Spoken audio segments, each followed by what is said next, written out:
Whispers have turned into open confrontation inside the African National Congress, as the growing rift between President Cyril Ramaphosa and his deputy, Paul Mashatile, now threatens to fracture the ruling party from within.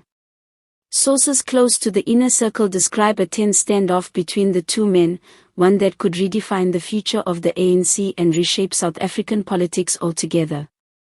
According to insiders, the power struggle reached its peak after a series of high-level meetings where Mashatile allegedly confronted Ramaphosa directly, urging him to step aside before you are forced to. Those present described the atmosphere as electric, with senior members shocked by Mashatile's boldness. For years, he has played the role of the loyal deputy, quietly building alliances, positioning himself as a unifier. But behind closed doors, it appears he has run out of patience. What triggered this sudden shift? Analysts believe the cracks began to widen after Ramaphosa's perceived mishandling of several internal crises, including the worsening economic conditions, factional battles in provinces like KwaZulu-Natal and Gauteng, and the growing outrage over corruption within the government. Party veterans say Mashatile has been quietly meeting with influential provincial leaders, gauging support for what could become an open bid to replace Ramaphosa at the helm. An ANC insider revealed, Mashatile believes Ramaphosa's leadership is weakening the party ahead of 2026. He doesn't want to go down with a sinking ship. The statement echoes the sentiment spreading through the corridors of Luthuli House, where frustration is mounting over Ramaphosa's cautious approach to governance and his failure to contain internal dissent.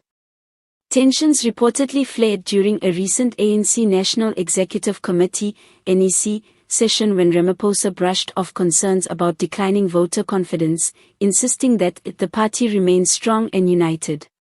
But several members, led by Mashatile's allies, challenged that optimism, warning that the ANC's dominance is slipping fast. Polls have already shown significant losses in major metros, and for the first time in decades, talk of a coalition government is becoming less far-fetched. Mashatile's camp, however, seems to be moving with precision. Behind the scenes, he is said to be rallying support from both old guard comrades and young reformers who believe the ANC needs a fresh face to survive.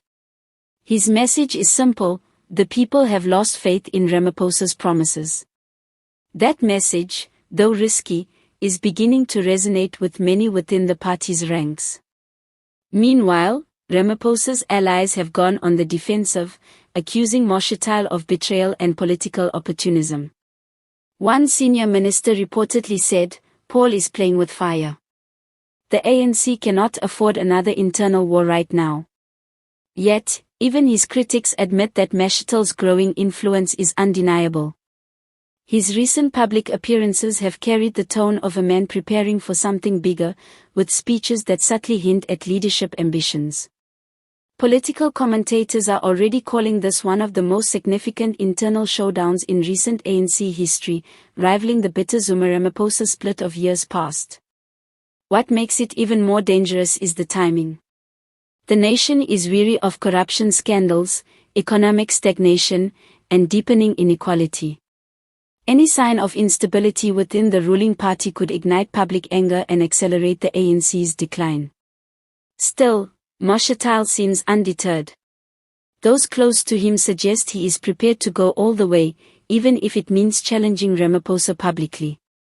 The message he's sending behind the scenes is clear: if Ramaphosa doesn't step down voluntarily, I will make my move. As South Africa watches closely, the ANC finds itself standing at a dangerous crossroads. If Ramaphosa yields, it could mark the end of his presidency and the beginning of a new era for the party. But if he resists, the ANC may descend into open warfare, tearing itself apart just as opposition forces prepare to capitalize on its weakness. For now, the corridors of power are filled with anxiety. The question no one can yet answer is whether Ramaphosa will fight to the end or bow out quietly before Mashatile's threat becomes a political reality. Either way, the writing on the wall is clear: the unity that once defined the ANC is now hanging by a thread, and the battle for control has already begun.